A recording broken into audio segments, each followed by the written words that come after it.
play the Game of Thrones, you watch Rising or you die.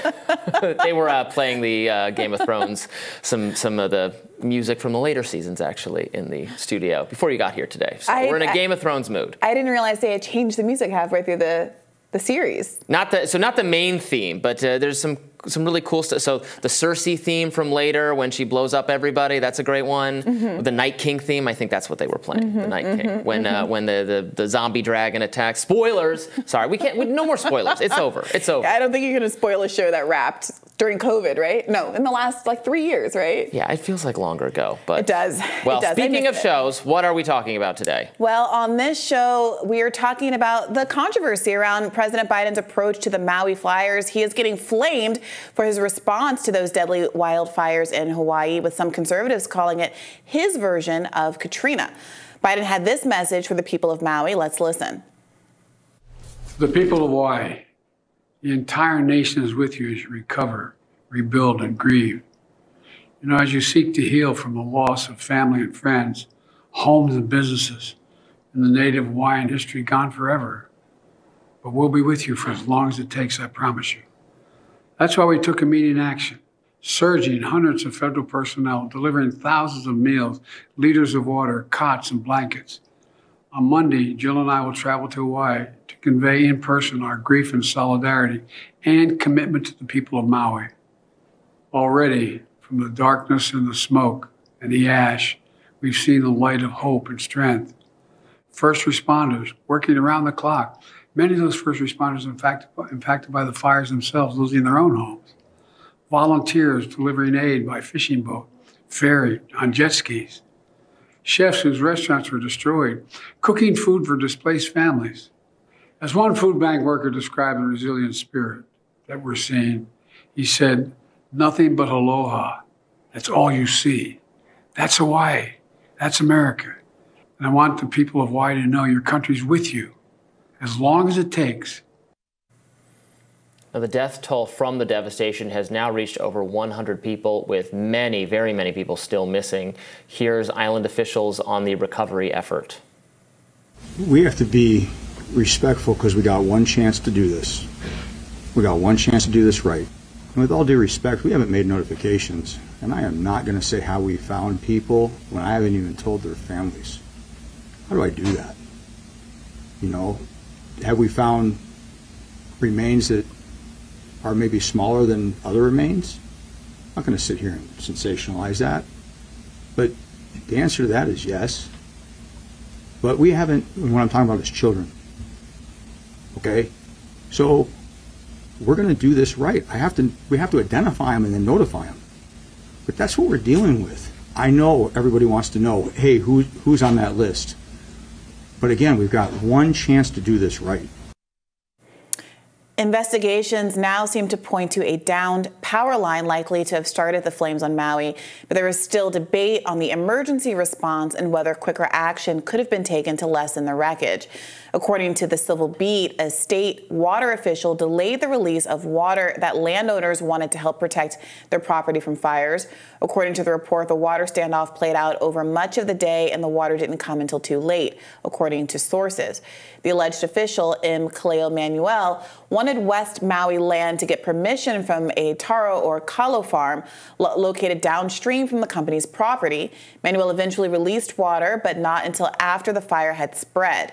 It was not clear on Monday how much damage the fire did in the interim or whether homes were damaged. Manuel declined to be interviewed for the Civil Beat story. DLNR's communications office said in an email that it was supporting the state's emergency communications response and unable to facilitate your inquiry at this time. Now here's a resurfaced video of the alleged official. The commission is responsible per our authorizing statute to protect and manage all water resources in the state. One Water is like taking it and looking at it from a holistic system perspective. And that's not any different than how Hawaiians traditionally managed water. You know, in essence, we treated Native Hawaiians treated water as one of the earthly manifestations of a god and a kua kane. And so that reverence for a resource and that reciprocity in relationship was something that was really, really important to our worldview and well-being, right? And living in an island, isolated from other, civilizations.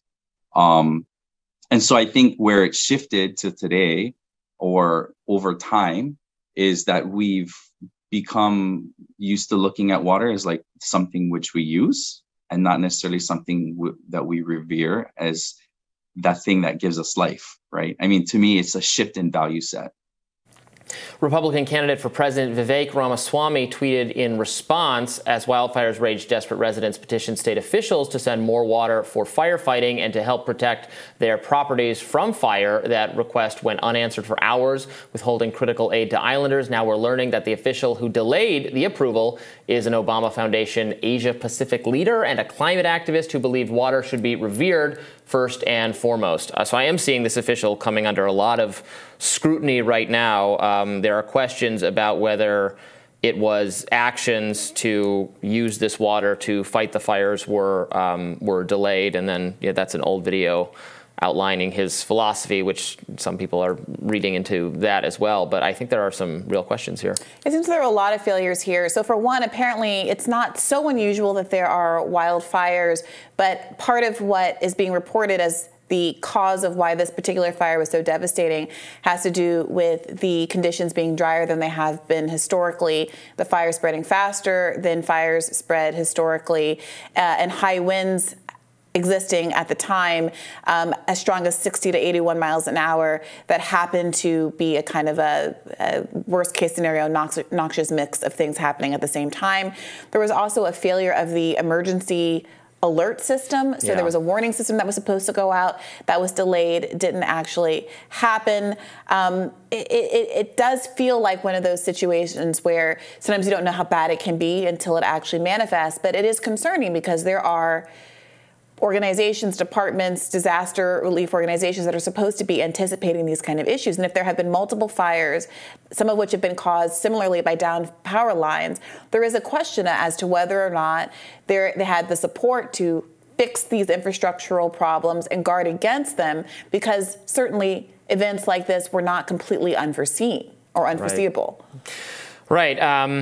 I mean, after the dust settles, obviously, if there were institutional failures, if there were organizational failures, they need to be fixed, and people need to be held accountable, because this is just, the devastation here is vast, and there's a lot of lost lives. I'm sure it's not just 100 people. I'm sure we're going to hear about more lost lives, but it looks obviously, conservatives are criticizing this official based on the video we've just seen, but I'm seeing reporting also just from newspapers and the Honolulu Star Advertiser, others pointing to this letter from an official saying it was the release of the water was delayed, and that could be a very, very damning detail here. Yeah, it's horrible to think that any of this could have been preventable. I mean, look, there's a bigger conversation to be had here about whether or not, as a community, we're willing to invest in infrastructure, even though the benefits of it aren't necessarily apparent at first. One might scoff at the idea of throwing a lot of money at addressing this power line issue or fixing the levees in New Orleans pre-Katrina, or addressing all of the 70-year-old bridges and tunnels that we have in our country that were built in the New Deal era, and that was part of what Biden's infrastructure plan was supposed to go toward. And that received so much pushback. Even something like infrastructure, which was supposed to be such a bipartisan effort, had so many Republicans who weren't willing to go along with it because it was a Biden plan.